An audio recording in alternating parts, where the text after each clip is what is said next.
Hello friends, I'm back after a long time. Today I want to talk about the animal family that is now associated with Australia more than any other. I've talked about the early marsupials in previous videos, and contrary to what it is today, there were no marsupials in Australia for a long time. But let's start at the very beginning and then move forward quickly.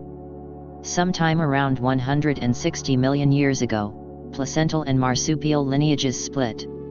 The oldest references to placental animals were found in China and are about as old. The existence of placentals logically presupposes the existence of marsupials.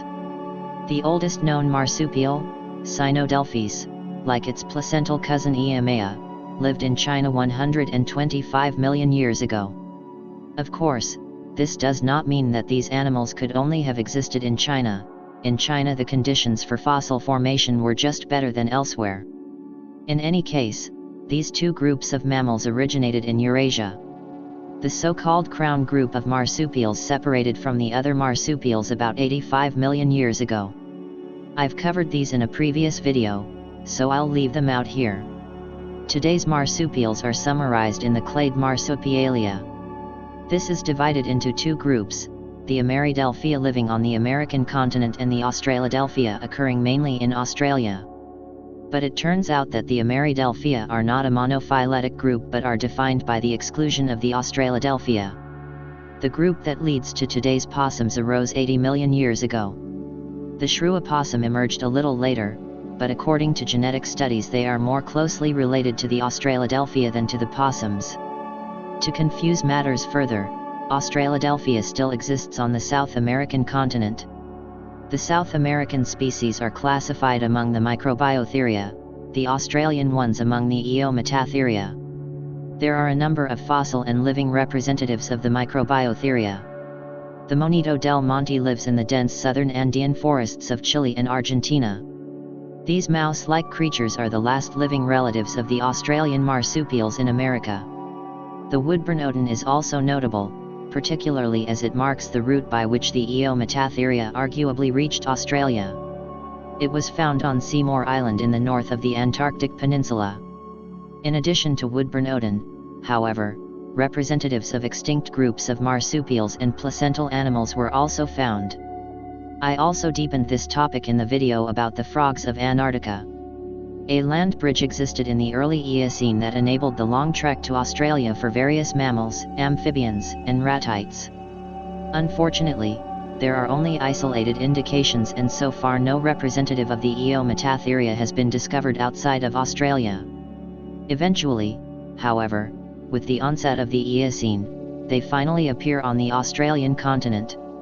Various remains of marsupials have been found at the Mergen fossil site, although the tentative names are rather confusing, for of course marsupial evolution was still a long way from later bandicoots. But the biggest surprise was the discovery of Tingamara, which belonged to the condylarths and thus to the placenta. Until the discovery of Tingamara, it was assumed that the first placental animals other than bats only arrived 8 million years ago. It was then that the rodents reached the Australian continent. The existence of placental animals in Australia's Eocene has challenged many a creed. Up until then there had been the rather chauvinistic idea that placental animals were superior to marsupials. The idea rests on the notion that marsupials are less evolved and thus more primitive, and on the, of course, undeniable fact that marsupials are endowed with smaller brain capacity compared to placental animals living in similar ecological niches.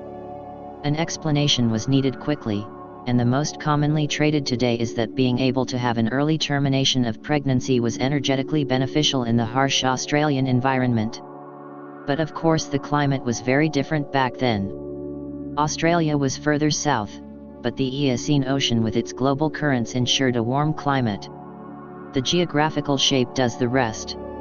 Since there are significant mountains only in the east, most of the forests can also be found in this area, which was no different in the past. The west, on the other hand, with relatively little rain, always tended to alternate between bush, grass steppe, and desert. But all in all, there is no plausible reason why the placental animals should have become extinct because of higher energy consumption. Today, Australia is struggling with a number of species introduced from Europe, which seem to have no trouble surpassing the native species. Also, let's not forget that until the Great American Exchange in South America, marsupials could easily coexist with placentals. Even the rodents and primates that migrated early did not manage to wipe out the possum and its relatives, and later these small marsupials even conquered large areas of North America. We also forget that marsupials lived side by side with placentals in North America, Europe, Africa, and Asia well into the Miocene. So they prevailed because they seemed to have advantages, but I doubt it has anything to do with their ability to abort early. It is of course the case that, unlike other areas, Australia has been largely spared new immigrations of placental animals. The early ungulates were not known to be intelligent beasts either, and in this even fight the marsupials won. Although the oldest fossils are from the lower Eocene, the Eometatheria split into two groups as early as the beginning of the Paleocene, as suggested by molecular clocks. This means that several groups of marsupials made their way across Antarctica and eventually reached Australia. The two main groups are the Polyprotodontia and the Diprotodontia. The former split into other groups as early as the Paleocene. Finally, about 50 million years ago, the Diprotodontia split into the lineages that lead to today's wombats and kangaroos. It is currently difficult to say to which group the early Eocene marsupials belonged. First we will look at the Dichuromorphia and Yakiparodontia. Even if they separated early from the rest, the Yakiparodontia are only detectable in the late Oligocene. The assignment to the marsupials is disputed. The animal is often considered as a late representative of an extinct group of mammals, the very primitive Dryolestoidea. It is assumed that it fed mainly on eggs and larvae. The Dichuromorphia clearly belong to the marsupials, of which there are also living representatives. They have also been documented in fossil form since the late Oligocene. The first group is the Thiacinidae, the best known of which is the Tasmanian tiger, which became extinct in the 20th century. Like this one, the representatives of this group were marten or dog-like, small to medium-sized carnivores. While the advance of the superior dingoes spelled the end of these predators on the Australian continent, they were able to survive on dingo-free Tasmania. But with humans and their sheep husbandry, the Tasmanian tiger came into disrepute for killing many sheep. Although most of the cracks were certainly not its fault, it was hunted down mercilessly. To make matters worse, a disease seems to have broken out, so there have been no sightings in the wild since 1930. The last representative died on September 7 in 1936 at Hobart Zoo.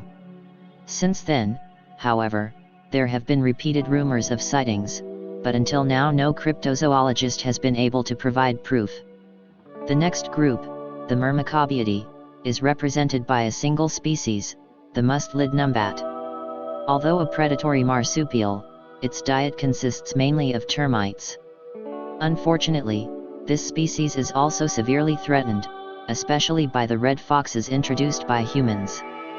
Thanks to rigorous conservation efforts, about 600 wild numbats currently exist in various reserves. The Barryaini only existed in the early Miocene. Like the Yakiparodon, they are part of the Riverslay faunal community, a famous mammalian site in Queensland. The Dasyurini and Smithopsini are richer in species. They are mostly small, mouse-like animals. Some Dasyurini also resemble martens. The Planagal and Dunarts live exclusively in Australia, while the Dasyurini and Phascogolini settled in both Australia and New Guinea. This migration occurred during the Ice Age when both land masses formed the continent of Sahul. Other marsupials also came to New Guinea and sometimes even beyond this route. The most famous representative of the Dasyurini is the Tasmanian devil, which is also exceptionally large for this group of animals and probably resembles the extinct Glaucodon. This carnivore is known for its proverbial aggressiveness. About 60 million years ago, a lineage separated from the Dichuromorphia, leading to the Notorictomorphia. They become tangible with Neroborictes towards the end of the Oligocene, otherwise they creep through history unnoticed. and today there is just one genus with 2 species. And their way of life is just as hidden, for they burrow under the sand. Unlike the naked mole rat, however, they do not dig permanent tunnels and occasionally move above ground. Their main food is insect larvae. Almost 65 million years ago, the Paramelamorphia separated from the rest of the Polyprotodon tat. However, reliable fossil evidence also appears here much later, in the Upper Oligocene. But animals like Yarrella and Galady already showed clear characteristics of this group. Bilbies are jokingly referred to as Australian Easter bunnies, but unlike rabbits, they feed primarily on insects. Unfortunately, both species of pig-footed bandicoots became extinct by 1950 at the latest. The Paramelidae are more species-rich, some of which also live in New Guinea. Both of today's species of Parorictini live exclusively in New Guinea, but their fossil relatives were also found on the Australian mainland. The river sleigh fauna includes the Paramelini crash bandicoot, whose namesake is of course the famous video game character. At the beginning of the Pliocene, a relative, the Bluff Downs bandicoot, lived at the Bluff Downs paleontological site in the far north of the Cape York Peninsula. Today 2 genera with 6 species live in Australia, however, as many species have become extinct since the arrival of the Europeans. The most species-rich today are the Echinoperini. In addition to Australia and New Guinea, they have also settled on some of the Moluccas Islands. These were never part of Sahol themselves and probably had to be reached via natural rafts. The rodents probably came to Australia in a similar way in the other direction. In Australia itself, the Echinoperini are extinct. Let us now turn to the second division of the Eometatheria, the Diprotodontia. These split into 2 groups in the early Eocene, perhaps 50 million years ago. The first of these are the Vombatiformes. The Vombatiformes, for their part, split 10 million years later into 2 lineages, the Fiscalarsinomorphia and the Vombatimorphia. From the Oligocene, the early ancestors of the koalas can also be found in fossils. The nose of the earlier representatives was even longer, while today's koalas have a rather rounded head shape. An extinct relative of the koala is the giant koala. Even if the gigantic growth was limited, it was about a third larger than today's koalas and probably weighed about 13 kilos. It was certainly not part of the megafauna. The koalas have adapted to life in the eucalyptus forests and are one of the few animal species that are even able to digest the poisonous leaves. The bushfires, which frequently occur in Australia, pose a great threat, but the destruction of their habitats by the ever more encroaching people is even more devastating.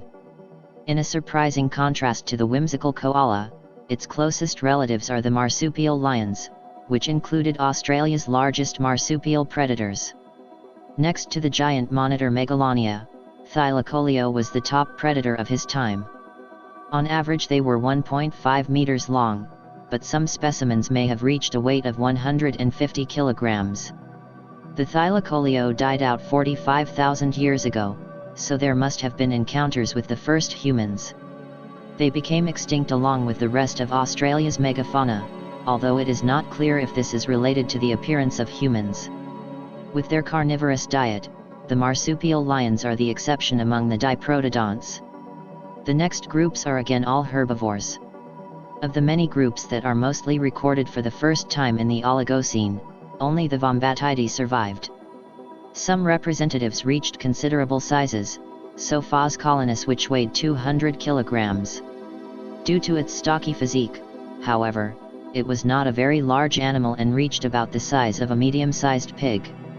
The 3 wombat species alive today, on the other hand, are lightweight and weigh between 20 and 40 kilograms and are between 70 and 120 centimeters long. The species Palochestzazel, on the other hand, reached enormous dimensions and reached a weight of over 2,000 kilograms, putting it in the league of rhinos. According to the reconstructions, the animal has a strange appearance with its trunk-shaped nose.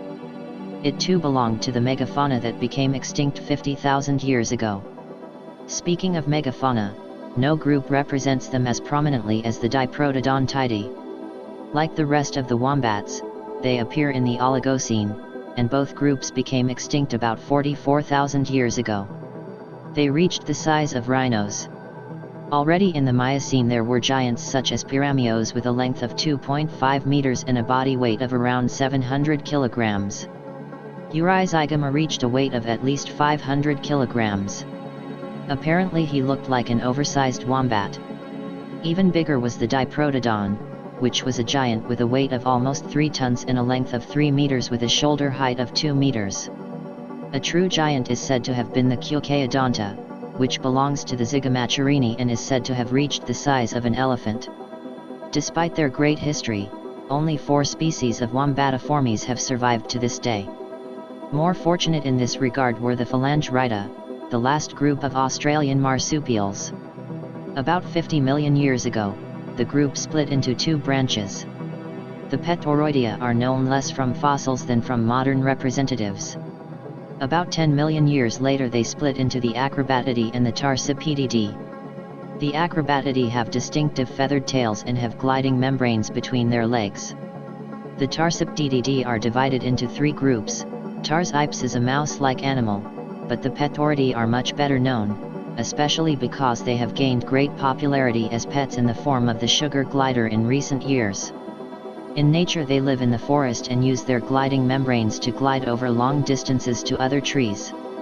The third group of Tarsipididae, the Pseudochiridae, have been fossilized since the Oligocene. Like their relatives, they are arboreal animals. 2 groups belong to the possums. The Ambibilidaearini, on the other hand, represent the largest gliders. The sister group of the Petauroidea splits after a short time into the Phalangiriformes and Macropodiformes. The Phalangiriformes in turn split into the Phalangiroidea and Burramioidea 40 million years ago. Both groups are fossilized from the Oligocene detectable. However, many groups became extinct by the Pleistocene at the latest. The tiny pygmy possums of the Burramiidae, which live in both Australia and New Guinea, have survived. Another group that has survived is the Phalangiridae. Cuscuses are about 40 centimeters long marten-like tree dwellers that have made it as far as Sulawesi. Like the Moluccas, Sulawesi was never part of Sahul and was probably reached via natural rafts. West of Sulawesi runs the Wallace Line, which marks the maximum extent of Australia's fauna. The Moluccas reached representatives of the Phalangirinae, to which the cuscus belongs. The third group, the Trichocerini, are also called brush-tail possums and live exclusively on the Australian continent. This brings us to the last and probably most famous group of marsupials, the Macropodidae. Like most marsupials, they first appear in the Oligocene. These first representatives are also known as 4-legged kangaroos. Balbaroo is a characteristic representative of an early Miocene kangaroo. The oldest surviving species of kangaroo is the muskrat kangaroo. A branch line, the Propleopiinae, leads to the late 4-legged kangaroos Ecletididae and Propleopus. Also in the early Oligocene, the Podorioidae formed, which also represent the modern rat kangaroos in addition to a number of fossil groups. The next mid-Oligocene group is represented today in the form of the banded hair wallaby. Fossil relatives such as Watudea reached New Guinea before the existence of Sahul. Well known among the fossil species is the Procoptodon, a massive, short-snouted kangaroo that is believed to have tipped the scales at around 230 kilograms. The Procoptodon is another known victim of the Australian megafauna extinction. Towards the end of the Oligocene another group formed, which today lives exclusively on New Guinea and some neighboring islands in the form of the small kangaroos Dorcopsis and Dorcopsilus. In the early Miocene, another group separates, which today presents 3 kangaroo orders: the tree kangaroos, the rock wallabies and the podemelons, native to Australia and New Guinea. What they all have in common is that they are small or medium-sized representatives of the kangaroos. In the Miocene, kangaroo genera continued to emerge. First the nail-tail wallabies, a little later the lineage of the short-tailed kangaroo quokka separated. These have become very popular in the form of quokka selfies, but this should not hide the fact that it is an endangered species. The Lagerchests genus, also known as hair wallabies, are not closely related to the banded hair wallaby discussed above. As the name suggests, these are small animals, about the size of a rabbit. Larger kangaroos and survivors of Australia's megafauna are two species of grey kangaroo. They weighed about 55 kilograms and are about 2.5 meters long including the tail. Adult kangaroos have no natural predators, and with hunting being restricted, they are no longer considered threatened. Only the red kangaroo, which belongs to the genus Os is even larger today. Some specimens are said to have reached up to 90 kilograms and a length of over 3 meters is not uncommon. The relatives of this giant are the smaller mountain kangaroos. The youngest genera are the wallabies and swamp wallabies. Although other kangaroo species are sometimes referred to as wallabies, they have nothing to do with them. Both genera are medium-sized representatives. Not all marsupials have coped equally well with the arrival of humans. I don't mean the early settlement by the Aboriginals, who lived in balance with their environment as hunters and gatherers. The arrival of the Europeans was a bigger problem, and today half of all species are endangered in some way, a third of them seriously, and many species have even become extinct since the arrival of the Europeans. The reasons for this are diverse. The first thing to mention is the introduction of placental animals. After all, people brought not only farm animals, but also species that soon became a serious threat, such as foxes, rabbits, wild boars, and also dogs. A special case is the dingo, which probably reached Australia about 4,000 years ago. The closest relatives live in Indonesia and Indochina. It is a population of feral domestic dogs. How the dingoes came to Australia is still a matter of speculation. It is clear that the end of the predatory marsupials was heralded with the dingo. The fox, introduced by Europeans, threatens quills and other small marsupials alike. European rodents such as rabbits and rats are also crowding out native food competitors, and then of course there are the wild boars. These were introduced to fight snakes but have now evolved into a far more serious nuisance. Their presence is not beneficial for the marsupials either. The increasing human demand for space for settlements, mining, and agriculture remains one of the greatest threats to the marsupials. The numerous bushfires that cost the lives of countless animals and people every year are also dangerous. Some of these have to do with the Australian nature and occur spontaneously in the rather dry area, but there are also numerous arson attacks. The fires in the summer season from 2019 to 2020 were particularly extreme. The connection between such extremes and climate change has been much discussed. Australia has the character of a laboratory that shows us an alternative development, which surprisingly often led to similar solutions.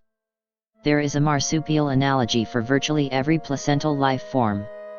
On the other hand, special forms like the kangaroos with their unusual way of moving have also developed. Thank you for your attention. Stay froggy.